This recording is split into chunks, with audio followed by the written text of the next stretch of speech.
Film diawali dengan menampilkan seorang pemuda dengan tampang lusuh yang sempoyongan di padang salju. Dia berusaha mengambil air di sungai untuk diminum, tapi sialnya, si pria tersebut malah jatuh dan tenggelam. Itu adalah mimpi buruk yang dialami oleh seorang wanita bernama Anna yang tinggal di kota bersama pasangannya Sergi. Si pria berusaha menghibur kekasihnya yang mengalami mimpi buruk. Tak lama kemudian, Sergi segera pergi ke taman untuk bertemu putranya Anton dan mereka pun bermain di sana. Setelah beberapa saat menikmati kebersamaan, mantan istri Sergi, Aira, datang untuk menjemput Anton. Aira tampak kesal dengan sang mantan suami karena menurutnya jenis permainan yang dimainkan bersama sang anak terbilang berbahaya. Di sisi lain, sebenarnya Aira juga kesal karena Sergi sudah memulai hubungan serius bersama Anna. Arya tiba-tiba berubah jadi mencekam karena ada seorang pria yang jatuh sakit. Banyak orang yang mengerumuni si pria malang tersebut dan membantunya. Нет, не вставай, не вставай. Sementara itu, di klinik tampak seorang gadis bernama Polina yang bertingkah laku seperti orang setengah sadar. Dia membakar tisu dan merusak interior toilet klinik. Sang ayah yang bernama Leonya membayar semua ganti rugi yang disebabkan oleh putrinya. Setelah itu, mereka pun bergegas pergi dari sana menggunakan mobil. Dalam perjalanan, Leonya bertemu Sergi yang sedang menerbangkan drone bersama Misha, yang tidak lain adalah putra dari kekasihnya, Anna. Leonya mengundang Sergi untuk makan malam bersama.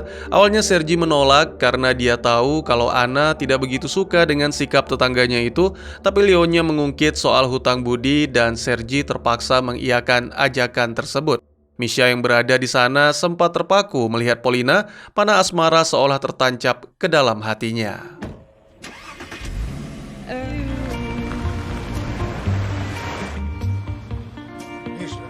Di malam hari, semua berkumpul menikmati daging rusa hasil buruan Leonya. Anna dan Sergi berbagi cerita bagaimana awal pertemuan mereka. Sederhana tapi terbilang cukup romantis. Tiba-tiba Polina yang sedari tadi di kamar keluar dan bergabung di meja makan. Mendadak merasa risih, putra Sergi yang mengidap autis ringan itu segera meninggalkan meja makan. Dirundung rasa bosan karena berkumpul dengan orang tua, Polina mulai membuat masalah dengan mengatakan kekasih ayahnya, Marina, adalah seorang penari. Sontak Leonya kesal dan menyuruh Polina meninggalkan meja makan. Теперь ваша очередь. Рассказывайте, как познакомились. Только вместо психолога стриптизерши. Так вышла из-за стола. Чё? Я говорю, все, пообедала. Давай шагай все в комнату. Obrolan di meja makan terus berlanjut. Mungkin karena terlalu banyak minum, ucapan Leonya mulai menyakiti perasaan Anna dengan menyinggung sakit mental yang dialami Misha, yaitu sindrom Asperger. Anna merasa emosi, dia melontarkan kalimat kasar kepada tetangganya itu dan acara dinner pun selesai. Setibanya di rumah, Anna dan Sergi menonton berita yang menyiarkan tentang virus berbahaya dan menyebar dengan sangat cepat. Virus ini tidak sama seperti virus flu pada umumnya. Врач-вирусолог, профессор Пахомов людям. Что такого особенного в этом вирусе? Надо сказать, во-первых, что вирус распространяется... Keesokan harinya, semua karyawan di tempat Aira bekerja memakai masker karena takut virus mengancam nyawa mereka. Ketika Aira pergi ke toilet, dia mendengar suara dan melihat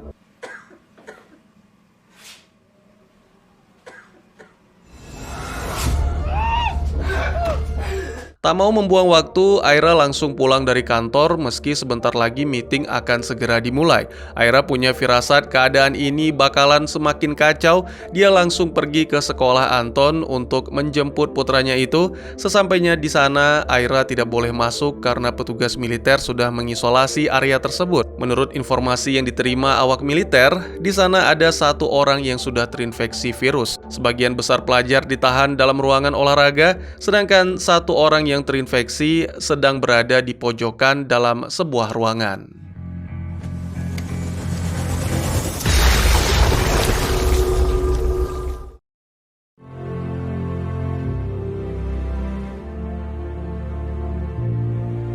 Sang ayah histeris melihat putrinya disemprot disinfektan ke seluruh tubuh lalu dibawa oleh petugas. Sementara Aira yang melihat kejadian tersebut langsung menelpon Anton dan menyuruhnya untuk ke kantin sekolah agar dia bisa segera menjemputnya. Sebagai anak kecil, rupanya Anton cukup pintar sebab dari tadi dia sudah memisahkan diri dari pelajar lain dan bersembunyi di suatu tempat. Di kota Moskow, situasi semakin kacau. Jalanan sudah mulai ditutup. Sergei menelepon Aira untuk memberitahu tentang situasi saat ini. Aira yang masih kesal seolah tak begitu peduli dengan informasi tersebut. Dia malah justru menghampiri Anton dari luar jendela dan memecahkan kaca agar putranya bisa keluar dari sana.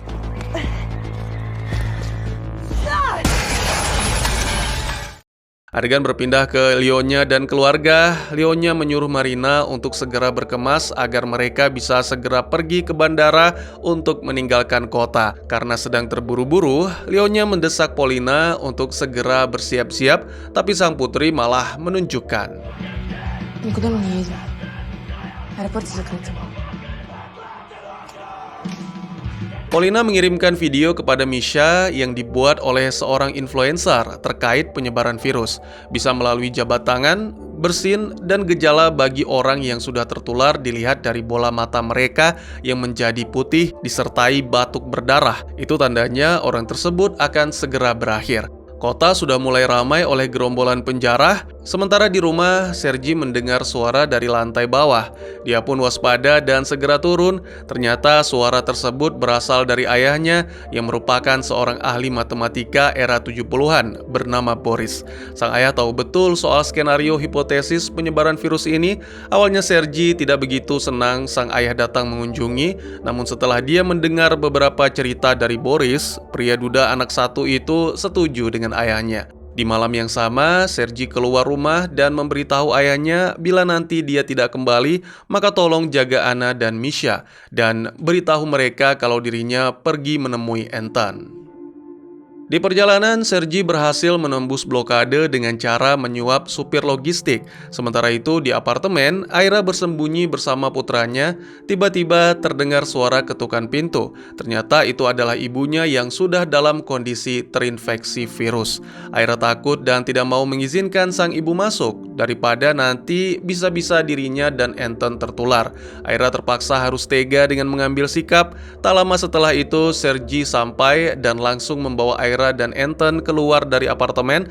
Rencananya Sergei ingin menggunakan jasa si supir truk lagi, tapi nahas. Pria tersebut sudah tewas terkapar di kontainer belakang.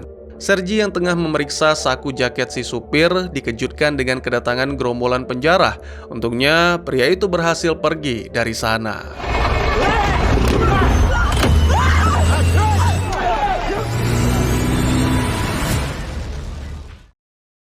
Sergei tiba di perbatasan yang dijaga ketat. Dia memperlihatkan izin akses keluar masuk milik mendiang sopir. Para penjaga begitu lama memeriksa truk tersebut sampai akhirnya ketahuan kalau Sergei membawa seorang anak kecil dan seorang wanita di jok depan.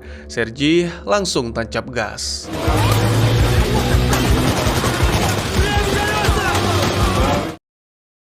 Adegan pindah ke Anna yang melihat rumah Lyonya dimasuki anggota militer. Rupanya mereka bukanlah petugas yang baik. Dua anggota militer itu tergiur melihat harta milik Lyonya serta paras cantik pasangannya Marina. Sadar kedua oknum itu punya niat jahat, Lyonya menunjukkan fotonya bersama petinggi militer dengan maksud membuat mereka takut, tapi yang terjadi malah... Salah seorang anggota lainnya coba masuk ke kediaman Anna. Boris sudah siap dengan senapan berburunya. Karena si petugas tidak mengindahkan peringatan dari Pak Tua itu, tembakan pun langsung dilepaskan. Misha memanfaatkan momen tersebut. Dia segera lari keluar rumah dan mengambil senjata milik si anggota yang telah tewas ditembak Boris, lalu pergi menuju ke rumah Lyonya. Di sana, Marina sedang dijahati oleh seorang anggota militer. Tiba-tiba Polina datang dan langsung menancapkan gunting ke leher pria tersebut. Sempat terjadi perlawanan, lalu akhirnya... Пока соседний дом проверьте.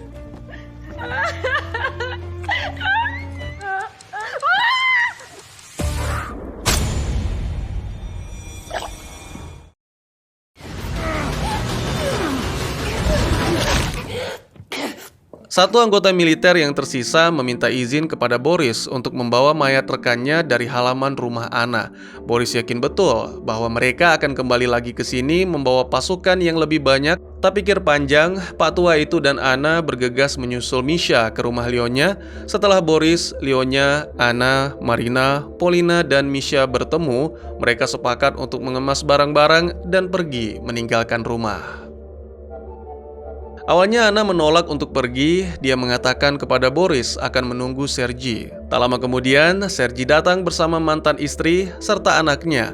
Keluarga lama dan calon keluarga barunya saling berkenalan. Meski Anna sudah bersikap ramah, tapi Aira seperti kurang bersahabat kepada kekasih mantan suaminya tersebut. Entah ada dendam pribadi apa di antara mereka berdua.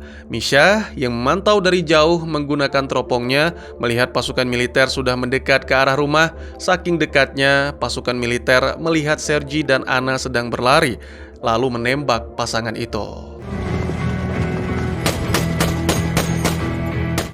Prajurit yang berhasil menembak pasangan itu kemudian mendekat, namun yang ditembak bukannya Sergi dan Anna, melainkan pasangan suami istri yang tempat tinggalnya beda komplek perumahan. Kembali ke keluarga Sergi dan Leonya, ketika mereka hendak bersiap pergi, datang sebuah mobil mewah menghampiri mereka. Ternyata seorang suami yang panik datang karena istrinya hendak melahirkan dan sedang membutuhkan bantuan. Dalam situasi seperti ini, Sergi dan yang lainnya tidak bisa berbuat banyak. Marina yang kebetulan juga sedang hamil 6 bulan memberikan obat pereda nyeri dan pasangan itu pun segera pergi. Kemudian setelah semuanya beres, Sergi membagi 3 tim dan cabut dari sana menuju ke suatu tempat. Benar seperti prediksi Boris, awak tentara datang ke rumah Leonya dan memeriksa kondisi dalam rumah. Pasukan tentara itu melihat mayat rekannya dan menemukan sebuah tablet milik Leonya di atas meja. Si anggota membuka gadget tersebut dan melihat foto Leonya beserta keluarga, lengkap dengan jenis kendaraan dan plat nomor mobilnya. Tak menunggu waktu lama, para anggota militer bergegas pergi mencari mereka. Masih berjarak tidak jauh dari tempat tinggalnya, hanya beberapa kilometer saja, mobil yang Anna kendarai mogok akibat salah mengisi bahan bakar. Boris mengusulkan agar mobil itu diderek saja menggunakan tali. Kemudian Sergi bertanya kepada Leonya, apakah kau membawa tali pengikat? Leonya bersikap sangat tidak setia kawan. Dia berbohong kepada Sergi dengan mengatakan bahwa tali tersebut tinggal di ATV garasi rumahnya. Leonya memaksa agar dia saja yang pulang ke rumah untuk mengambil tali tersebut. Leonya rupanya punya rencana lain. Dia bermaksud memisahkan diri dari rombongan karena menurutnya Sergi dan keluarga hanyalah sebuah beban. Dalam perjalanan, Leonya terus dipantau oleh Sergi via walkie-talkie. Mendadak Marina ingin buang air kecil. Mau tidak mau Leonya harus menepi karena Marina tidak berani pergi sendiri untuk menuntaskan hajat. Dia meminta Leonya untuk menemani. Di dalam mobil, dari kejauhan, Polina melihat cahaya lampu kendaraan. Ternyata itu adalah pasukan militer yang sedang mencari mereka. Dalam situasi tegang seperti ini, Polina langsung turun dari mobil, menemui Leonya dan Marina, lalu bersembunyi di dalam hutan. Awak militer yang sudah tiba di sana memeriksa kendaraan Leonya dan menemukan senjata milik anggota mereka yang sudah tewas. Pasukan yakin betul bahwa Leonya berada di dalam hutan. Mereka pun langsung menyebar dan mencari keluarga tersebut. Singkat cerita, pasukan stuck di sebuah jurang kecil. Salah seorang anggota bersikeras menyuruh rekannya turun ke bawah untuk mencari Leonya. Tapi si rekannya tidak mau dan pertengkaran internal pun terjadi. Karena kesal melihat kejadian itu, seorang anggota lainnya langsung menembak salah satu dari mereka untuk menyudahi pertengkaran dan disusul tembakan sekali lagi agar punya alasan untuk melapor ke markas dengan dalil mereka berdua bertengkar hingga saling menghabisi. Sergi dan keluarga yang masih setia menunggu Leonya akhirnya menerima panggilan masuk dari tetangganya itu. Leonya meminta Sergi untuk segera menjemputnya. Sangat licik, Leonya mengaku sudah mendapatkan tali. Saat Sergi bergegas pergi menjemput Leonya, Aira bersikeras ingin ikut. Alhasil, mobil Sergi pun dipenuhi penumpang. Setibanya mereka di lokasi Leonya, pria bertubuh sehat itu seperti tidak tahu malu mengemis ke Sergi dengan mengatakan bahwa dia dan keluarga adalah korban perampokan pasukan militer. Aira dan Anna sebenarnya tidak begitu percaya dengan Leonya, bahkan mereka menduga kalau Leonya ada niatan untuk meninggalkan Sergi. Ana dan Sergi yang masih punya sedikit iba melihat Marina yang sedang hamil, akhirnya mereka dapat jalan keluar terbaik, yaitu membiarkan tumpangan untuk Leonya dan keluarga sampai ke pom bensin terdekat. Sampai di pom bensin, Sergi antara tega dan tidak tega meninggalkan tetangganya itu di sana. Tapi dia harus mengambil sikap tegas demi memprioritaskan keluarga. Situasi di pom bensin sangatlah ramai orang mengantri untuk mengisi bahan bakar, tapi sayangnya petugas mengatakan stok bahan bakar kosong. Leonya mengemis tumpangan ke sana kemari dengan arah tujuan Moskow. Karena Leonya adalah pria kaya raya, dia bahkan sampai mau membeli mobil orang-orang yang ada di pom bensin. Tapi tak seorang pun yang mau menjual kendaraan mereka. Tiba-tiba salah seorang di pom bensin ada yang batuk, kemudian mengenakan kacamata. Si pria itu dituduh sudah terinfeksi virus dan...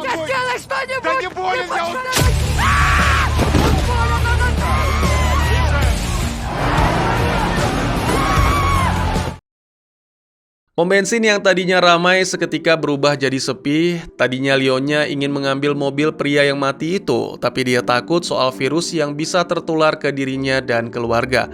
Malam semakin dingin, Marina yang sedang hamil sangat membutuhkan tempat berteduh. Muncul ide, Leonya menggedor kaca minimarket di pom bensin dan meminta izin untuk berteduh di dalam. Leonya juga menawarkan segepok uang sebagai imbalan. Awalnya semua berjalan akrab, tiba-tiba si pegawai minimarket yang mulai mabuk dan kesepian menawari Polina minuman. Leonya marah ke pria itu karena anaknya digoda dan dipaksa minum, lalu perseteruan pun terjadi. Слушай, завязывай, а?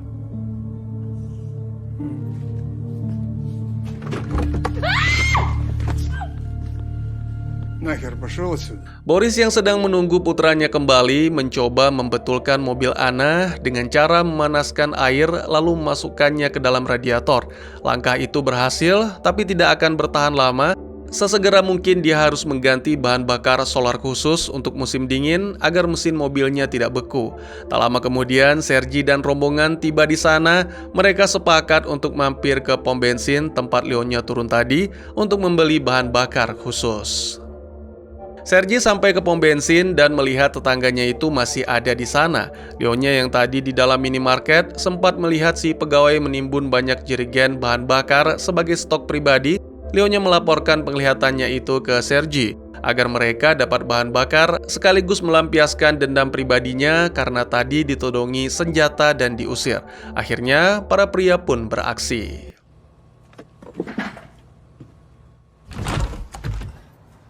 Слушай, мне бы только до следующей заправки дотянуть. Могу отдать еще часы, дорогие. На пол! Руки за голову, на пол, сказал!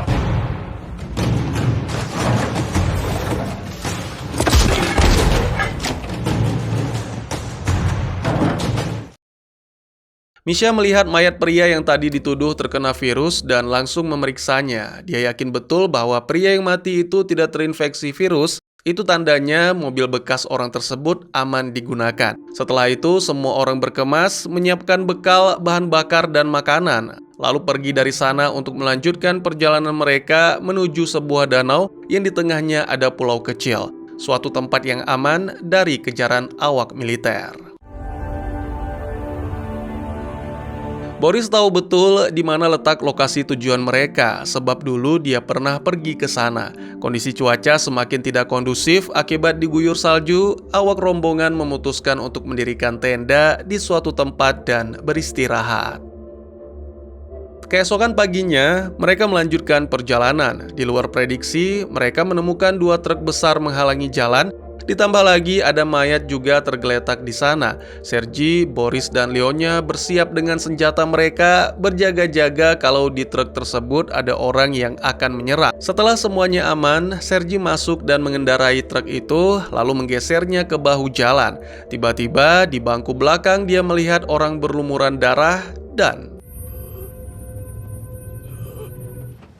Вы живы вообще?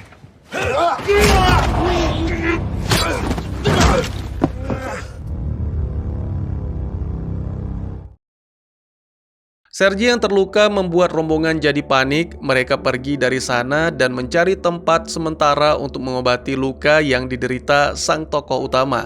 Akhirnya mereka menemukan sebuah rumah.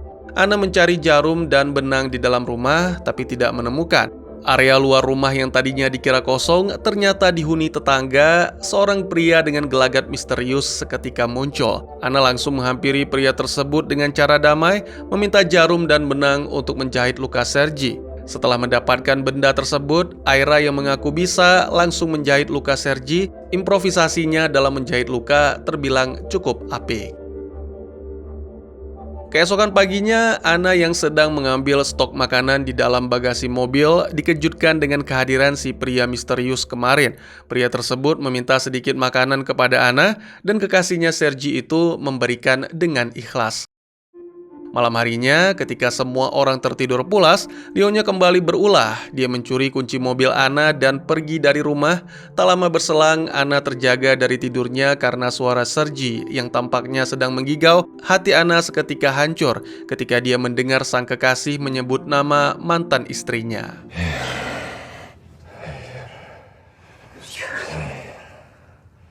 Tiba-tiba semua orang terbangun gara-gara mendengar suara tembakan dari luar. Mereka mengira suara itu berasal dari anggota militer, tapi ternyata itu adalah suara senjata Boris yang terlalu banyak minum sehingga hilang kesadaran. Semua orang bekerja sama, para wanita juga ikut serta menjatuhkan pria tua itu dan berhasil. Тихо, руку! Ну все! Тащи! Я просто прикляться хотел, вы чё? Стрелок Ворошиловский. Para wanita sedang gusar, khususnya Marina, karena ditinggalkan oleh kekasihnya. Semua orang kembali dikejutkan dari suara mobil dari luar rumah. Rupanya itu adalah Leonya yang datang membawa seorang dokter hewan langganan keluarganya. Wanita tua itu memberikan antibiotik untuk hewan kepada Sergi sebagai pertolongan agar luka tidak semakin terinfeksi. Tidak ada pilihan lain, pihak keluarga pun menyetujui tindakan tersebut. Setelah selesai, Leonya kembali mengantar wanita tua itu pulang. Pagi pun tiba. Boris dalam kondisi tangan terikat di dalam mobil akibat mabuk segera dibebaskan oleh Ana. Pria tua itu tampaknya sudah 100% sadar. Setelah itu, Ana bergabung bersama para wanita lainnya untuk mandi dan menghangatkan tubuh di ruang uap. Karena suhu ruangan uap sudah kurang hangat, Polina menyuruh Misha untuk menambah kayu bakar. Lelaki remaja yang sedang jatuh cinta itu bergegas pergi menuruti perintah gadis yang ia cintai tersebut. Ketika Misha berada di pekarangan rumah, pria misterius itu muncul lagi dan memukulnya hingga jatuh pingsan. Beberapa saat kemudian, Leonya yang sudah kembali menemukan Misha tergeletak di tanah dan melihat stok makanan mereka yang ada di mobil dicuri. Leonya langsung menyiapkan senjata dan beberapa orang untuk ikut bersamanya menggerebek rumah pria misterius tersebut. Dia yakin bahwa pria itulah pelakunya. Setelah berhasil memaksa masuk ke dalam rumah, mereka terkejut bukan main. Pria itu ternyata tidak tinggal sendiri, melainkan ada istri dan anaknya. Keluarga itu dalam kondisi sudah tertular virus dan sedang asyik menyantap daging manusia.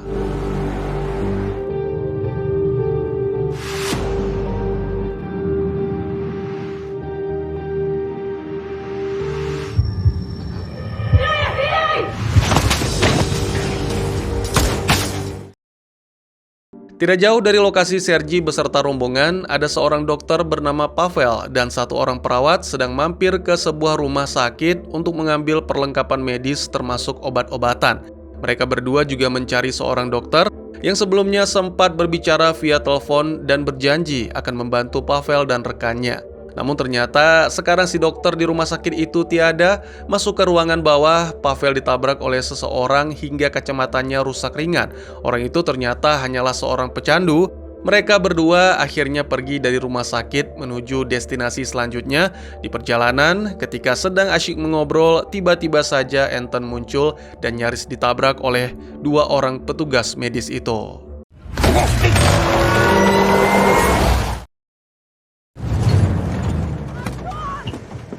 Aira panik, membentak Pavel dan rekan, lalu memarahi Anton karena tidak mematuhi ucapannya. Я рассказала тебе никуда не ходи, тоже дорога машины. Untungnya si bocah pirang itu sama sekali tidak terluka. Kemudian mereka pun berkenalan dan Aira yang sudah mengetahui Pavel adalah seorang dokter langsung meminta pria berkacamata itu untuk memeriksa Sergi. Pavel memberikan obat untuk Sergi dan memastikan kondisi mantan suami Aira itu baik-baik saja atau akan segera sembuh total. Ketika berada berdua di dalam mobil, Aira yang melihat lensa kacamata Pavel hilang satu berinisiatif memberikannya soft lens sebagai imbalan karena telah memeriksa Sergi. Tampaknya momen berdua tersebut menimbulkan benih-benih cinta antara Pavel dan Aira. Я, конечно, дико извиняюсь, едем, нет? Akhirnya Pavel dan rekannya pergi melanjutkan perjalanan. Dua petugas medis ini rupanya ada janji menyelamatkan nyawa seseorang di suatu tempat. Setelah mengendarai mobil cukup jauh, kondisi cuaca membuat mereka terpaksa berhenti. Pavel dan rekannya bernama Kolya berhenti di tempat karaoke. Ketika mereka masuk ke dalam, suasana di sana begitu sepi. Hanya ada seorang wanita yang sedang asyik menghibur dirinya sendiri. Kolya mendekati si wanita, mengajaknya bernyanyi dan berdansa, hingga akhirnya mereka pun larut dalam suasana malam. Sementara Sergi beserta rombongan dihadapkan oleh situasi jalan buntu, sebuah jembatan penghubung yang sudah rubuh. Tidak ada pilihan karena cuaca juga sedang tidak kondusif, mereka terpaksa mencari jalan alternatif. Malam pun semakin larut, salah satu mobil terjebak di selokan dan harus ditarik agar bisa keluar. Boris melihat ada kendaraan yang mendekat dan para pria pun bersiap dengan senjata mereka. Ketika dilihat, rupanya itu hanyalah seorang tunawicara yang baik hati yang hendak menolong mereka. Setelah mobil rombongan ditarik keluar dari selokan, si pria bisu itu mengajak mereka untuk bermalam di rumahnya dan pelayanannya pun sangat baik. Kembali ke Pavel dan Kolya, pagi harinya, mengingat mereka punya tugas mulia, keduanya meninggalkan tempat karaoke itu dan melanjutkan perjalanan. Sebelum pergi, Kolya berjanji bila misinya telah selesai, dia akan kembali ke sana. Dalam perjalanan, Pavel dan Kolya dihadang oleh segerombolan orang yang berada di jembatan. Mereka meminta bantuan logistik, apapun bentuknya. Karena tahu Pavel dan Kolya membawa obat-obatan, situasi berubah menjadi kacau. Mereka dirampok. Давай, передавай! Давайте я доеду до больницы. Да погодите вы, ну! Я говорю, руки от коробок убрали! Di tempat tinggal si pria bisu, Leonya, Anna, dan Sergi sedang mencuri stok bahan bakar si pria yang baik hati itu. Anna awalnya menolak dan sempat bersitegang dengan Leonya. Leonya mengatakan kalau Anna merasa sok suci karena tidak mau mencuri, padahal faktanya yang membunuh wanita di tempat peristirahatan mereka sebelumnya adalah Anna. Tiba-tiba pria bisu pulang dan mendapati orang-orang yang dia tolong mencuri pasokan bahan bakar miliknya. Leonya menodongkan senjata dan pria bisu itu tidak bisa berbuat apa-apa, namun yang pasti dia kecewa. Di jembatan, Pavel dan rekannya dipukuli habis-habisan, bahkan Kolya sampai meninggal di tempat. Tiba-tiba dari belakang rombongan, Sergi muncul. Aira dengan gagah berani membubarkan massa. Menggunakan senjata, rombongan segera menolong Pavel dan memintanya untuk meninggalkan Kolya karena pria tua itu sudah tiada. Ketika semuanya sedang sibuk membantu, Anton yang sepertinya ingin buang air kecil segera meninggalkan mobil dan masuk ke dalam hutan. Mereka tidak sadar kalau Anton keluar dari mobil. Setelah bocah kecil itu menuntaskan hajatnya, dia terkejut melihat ayah ibunya beserta rombongan sudah tidak ada di jembatan.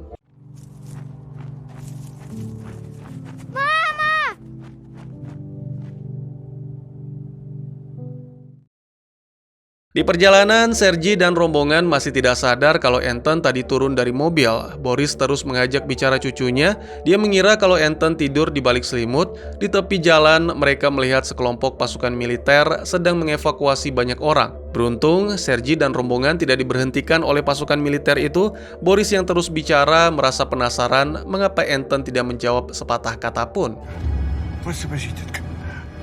Антон!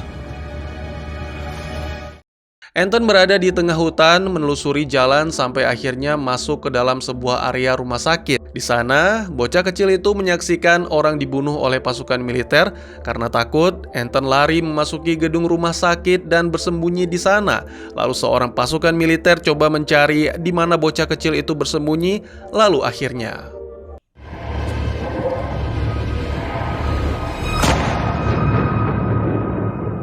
Terjadi keributan dalam rombongan Sergi antara Aira dan Anna. Kalau ingin kembali ke jembatan, Misha menyarankan mereka untuk bertindak cepat agar selamat dari razia pasukan militer. Sesampainya mereka di jembatan, Aira langsung histeris karena Anton tidak ada di sana.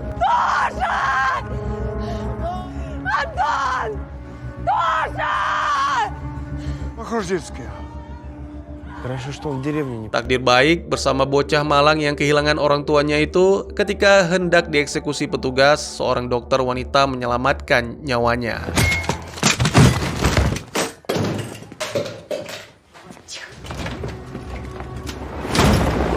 Anton dibawa oleh dokter itu ke rumahnya. Di sana Anton diperlakukan dengan sangat baik. Terdapat juga beberapa orang pengungsi yang bersembunyi di rumah sang dokter agar terhindar dari razia petugas militer. Tak lama kemudian, petugas tiba di sana. Orang-orang bersembunyi di ruang bawah tanah. Suami si dokter yang seorang pemabuk sedang tidur lelap di sofa. Petugas datang dan hendak membuka akses ruang bawah tanah. Tiba-tiba dia mendengar suara dengkuran dan mengurungkan niatnya untuk memeriksa ruang bawah tanah. Ditemani oleh rekannya, petugas pun menembak suami si dokter. Чё там у тебя? Давай прямо здесь.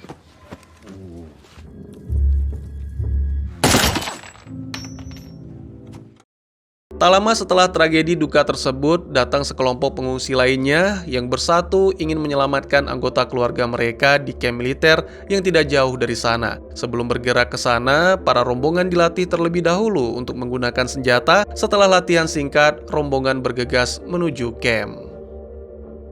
Sergi dan rombongan sampai ke gedung rumah sakit tempat Anton berada sebelumnya. Mereka melihat tumpukan mayat dan Aira kembali histeris. Tak lama kemudian ada selebaran dilempar dari atas mereka. Para rombongan mendapatkan lokasi alamat kamp militer yang tak begitu jauh dari sana. Tibanya mereka di kamp, Aira melihat ada bocah kecil memasuki bus. Dia mengira itu adalah Anton.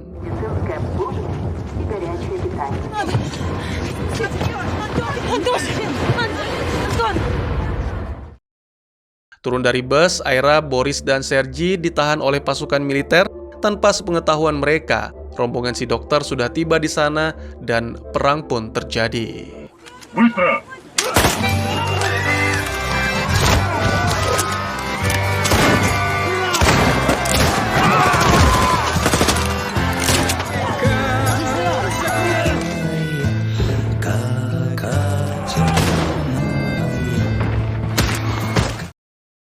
Singkat cerita, warga sipil menang dan Anton kembali bertemu dengan ayah ibunya. Momen bahagia itu seketika berubah jadi bencana ketika Anna mendapati dirinya sudah terinfeksi virus.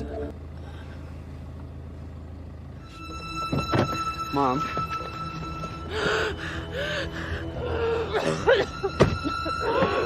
Ayo. Kisah terlempar ke masa lalu di saat Anna dan Sergi pertama kali bertemu. Di luar gedung, tampak Sergi sedang berdebat dengan Aira. Dia sudah membuat janji dengan seorang dokter psikolog untuk memeriksa kondisi istrinya. Anna yang sedang merokok di sana melihat Sergi dan menawarinya rokok. Setelah selesai merokok, Sergi berada di ruang praktek Anna dan menunggu Aira datang. Sayangnya sang istri tak kunjung hadir. Akhirnya Sergi dan Anna mengobrol berdua dan benih-benih cinta pun tumbuh. Kembali ke masa sekarang, Anna yang sedang berjuang melawan virus mematikan tersebut terpaksa menyetir sendiri agar tidak menularkan kepada yang lain. Akhirnya, rombongan memutuskan untuk menginap di sebuah rumah mewah milik seorang jenderal yang tinggal bersama keluarganya. Tapi sayangnya, seluruh anggota keluarga jenderal itu telah tewas. Anna dikarantina sendirian di dalam kamar, sementara Pavel sebagai satu-satunya dokter di sana berusaha untuk menyembuhkan Anna. Ada dugaan kuat bahwa darah Pavel kebal terhadap virus. Tiba-tiba Marina berteriak. Dia menemukan mayat di ruang kerja. Ketika Pavel memeriksa mayat itu, dia memastikan bahwa mendiang anggota keluarga sang jenderal mati dalam keadaan terinfeksi. Cerita terlempar ke masa lalu, di masa ketika Leonya pertama kali bertemu dengan Marina. Wanita cantik itu usianya jauh lebih muda dari Leonya. Marina yang sedang bersiap-siap mau bekerja mendapati dirinya positif hamil. Akhirnya dia memutuskan untuk tidak mau bekerja pada malam itu. Seperti yang disebutkan di awal film, Marina adalah seorang penari. Ketika dia sedang duduk sendirian di sebuah bar, dia melihat Leonya. Mereka saling bertukar senyum dan menghabiskan malam bersama. Bayi yang dikandung oleh Marina bukanlah anak Leonya. Si wanita itu tidak tahu siapa ayah biologisnya. Dia hanya mengikuti saran dari seorang teman untuk menemukan seorang pria tua dan kaya raya agar dia dan bayi bisa hidup bahagia. Kembali ke masa sekarang, Leonya memergoki Marina yang ingin pergi dari rumah agar bayi yang sedang dikandungnya selamat dari virus. Sementara itu, Paulina menceritakan kisah masa lalunya bersama Misha, mengapa kini dia tumbuh menjadi gadis nakal yang suka mabuk-mabukan. Ibunya dulu sekarat dan dipasangi ventilator. Leonya sedang menyiapkan pemakaman istrinya tersebut. Dalam suasana yang sangat sedih, Paulina tidak sengaja melihat HP sang ayah. Ada panggilan masuk dari Marina. Dia tahu bahwa Leonya selingkuh dengan wanita lain. Saat itulah Paulina tumbuh menjadi gadis yang sulit diatur. Sementara itu, kondisi Anna semakin memburuk. Paulina pernah tidak sengaja melihat mata Anna menggunakan senter dan Misha yang tahu sebentar lagi ibunya akan mati, dirundung rasa sedih yang luar biasa. Misha pergi ke ruang kerja si jenderal dan mengambil pistol yang tadi dia sembunyikan di balik topi untuk mengakhiri penderitaan. Beruntung Paulina datang menyelamatkan dia. Paulina mengatakan kepada Misha bahwa dirinya mencintai Misha. Ты что, блин, придумал? Я там одна с ней, она слева, она не видит ни хрена. Таких, как я, так всегда и называю. А она умирает. Я же люблю тебя.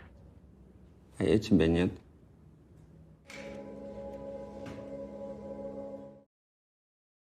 Pagi harinya, karena desakan Marina, Leonya mantap berpisah dari rombongan. Boris menunjukkan jalan ke danau secara detail, sementara Misha tampak begitu sedih karena harus berpisah dengan Paulina. Setelah momen perpisahan itu, Sergi pergi menemui Anna dan melihat kondisi kekasihnya semakin parah. Pavel terus berusaha menyelamatkan nyawa Anna. Dokter pria itu juga melarang Sergi untuk masuk ke ruangan. Anna yang kehilangan banyak darah dan kebetulan punya golongan yang sama dengan Pavel, pria berkacamata itu pun langsung mendonorkan darahnya. Sergi tampak begitu galau, dia menenggak minuman hingga mulai kehilangan kesadaran. Dia juga sempat menemui Boris di ruang ibadah. Tampak pria tua itu tiba-tiba menjadi religius dan banyak berdoa. Sergi seolah mengungkit semua kenangan buruk bersama sang ayah. Salah satunya ketika Boris mabuk dan tidak sengaja menembak kakinya sewaktu dirinya masih kecil. Dari sana, Sergi pergi ke area kolam renang dan pingsan di sana. Aira yang melihat mantan suaminya itu langsung menolongnya.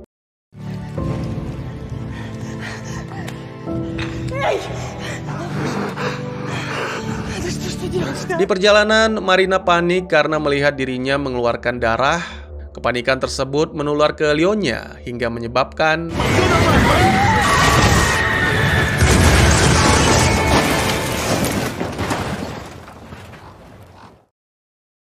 sungguh ajaib, setelah menerima donor darah dari Pavel, Anna sembuh. Misha sangat bahagia melihat sang ibu kembali normal.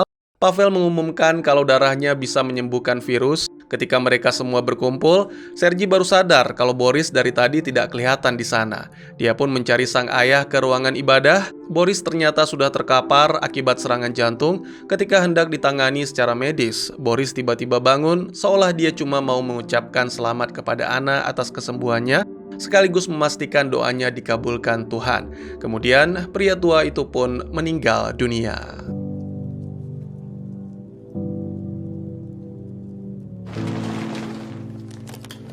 Setelah mengemas jenazah Boris, Pavel pamit karena ingin memisahkan diri dari rombongan. Sebagai dokter, dia punya panggilan hati menggunakan darahnya sebagai penyembuh virus.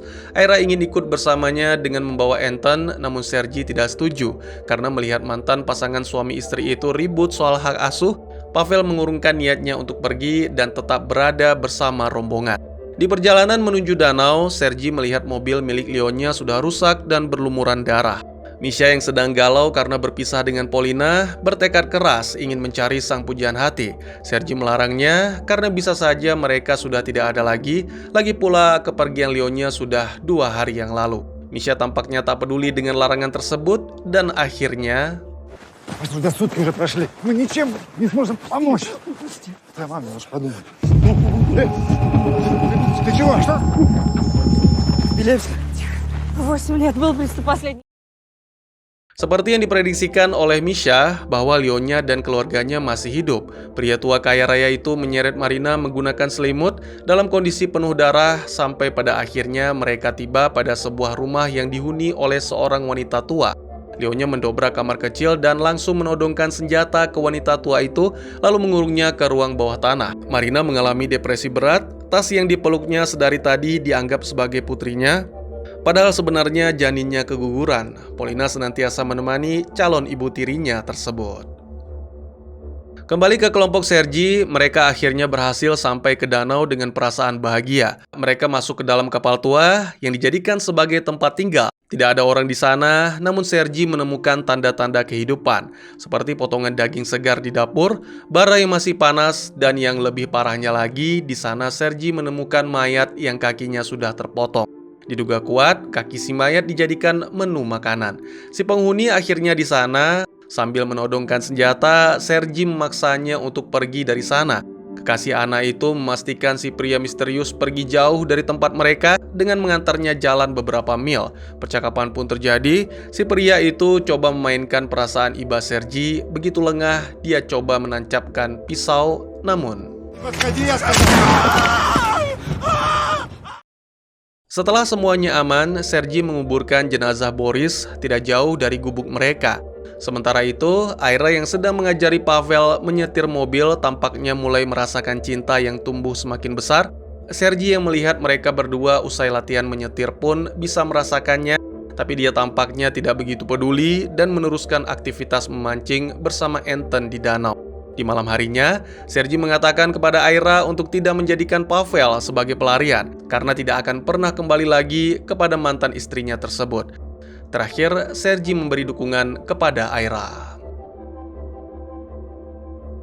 Keesokan paginya, Aira dan Pavel menemukan mobil milik Sergi sudah tidak ada di sana. Muncul spekulasi opini dari Aira kalau mobil dibawa pergi oleh Misha karena dari semalam pria itu tampak gundah gulana seolah sedang memikirkan seseorang. Anna sangat tertekan karena putra satu-satunya itu hilang. Dia sempat berjalan di tengah danau yang beku, kemudian memanggil Sergi.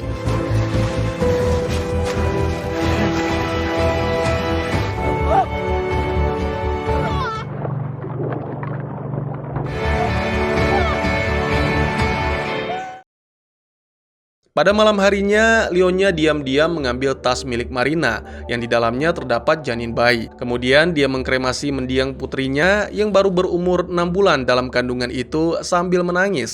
Setelah itu, Leonya pun kembali masuk ke dalam dan tidur. Selang beberapa jam kemudian, Marina terbangun dan panik melihat bayinya sudah tidak ada. Si wanita tua yang terkurung di ruang bawah tanah itu memanfaatkan situasi tersebut.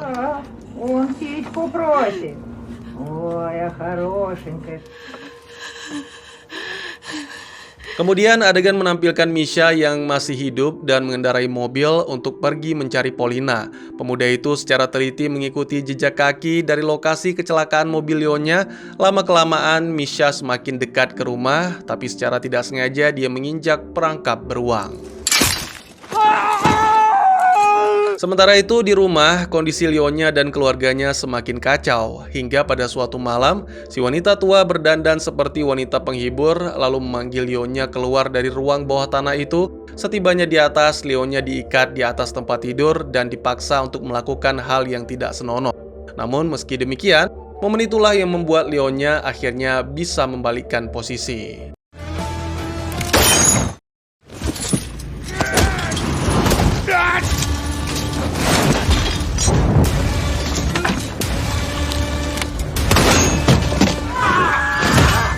Tak lama setelah si wanita tua dikurung kembali di bawah dan dia juga menyelamatkan keluarganya, Leonya memeriksa keluar rumah dan melihat ada Misha di sana dalam keadaan kaki yang terluka parah. Pemuda itu dibawa masuk dan diobati. Misha mengungkap apa alasannya hingga sampai meninggalkan keluarga. Selain itu, kondisi Marina juga sudah jauh lebih baik dari sebelumnya. Akhirnya semua sepakat kalau mereka berempat akan ke danau menemui Sergi, Anna, Aira, Anton, dan Pavel. Sebelum pergi, Leonya pun berbaik hati melepaskan si wanita tua.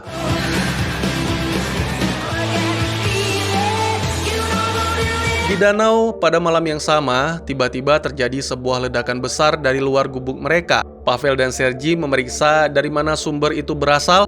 Luar biasanya, ternyata ada pesawat jatuh di sana. Setelah melihat ledakan dan kondisi pesawat yang rusak parah, mereka berdua yakin kalau tidak ada korban selamat.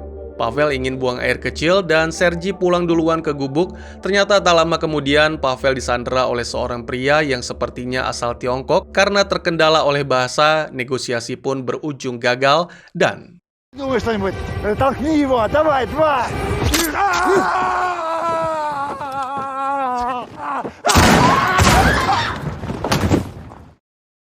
Keesokan paginya, saat Pavel pergi melanjutkan tujuan awalnya, Aira memintanya untuk tinggal dan memulai hidup baru bersamanya. Tapi Pavel tetap pergi.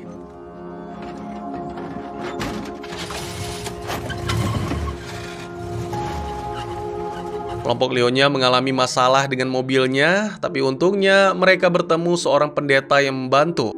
Awalnya Marina bertanya kepada si pendeta apakah mendiang anaknya bisa didoakan. Si pendeta menjawab tidak bisa karena anaknya belum dibaptis. Setelah itu Leonya bertanya beberapa hal tentang agama ke si pendeta hingga berujung permintaannya untuk menikahkan dirinya dengan Marina. Tak lama kemudian karena takut hamil di luar nikah akibat hubungan mereka ketika berada di rumah si pria bisu, Misha dan Polina juga menyusul jejak Leonya.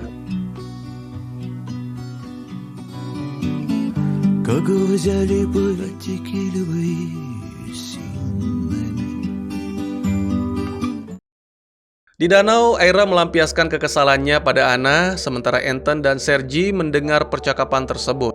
Aira mengaku sempat membaca buku harian milik Anna. Di sana ditulis bahwa Anna sengaja memasukkan bungkus kontrasepsi ke kantong pakaian Sergi seusai mereka kencan, agar diketahui oleh Aira dan suami istri itu pun bercerai. Semua itu dilakukan Anna agar mendapatkan seorang pria yang bisa membantunya untuk menjaga Misha. Mengingat karirnya yang sukses dan kesibukan, dia tidak punya banyak waktu bersama sang anak. Mendengar tuduhan tersebut, Anna tidak bisa mengelak. Semua yang ditulis di buku itu adalah benar adanya. Tak berhenti di situ, Aira kembali menceritakan hal yang tidak pantas untuk diceritakan, tentang kejadiannya dengan Sergi di kolam renang ketika mantan suaminya itu mabuk di rumah jenderal dan Anna dalam kondisi sakit. Tak lama setelah momen pertengkaran itu, rombongan Leonya tiba dengan wajah sumringah bahagia. Mereka semua berpelukan satu sama lain. Sangat disayangkan, kehangatan tersebut tidak berlangsung lama.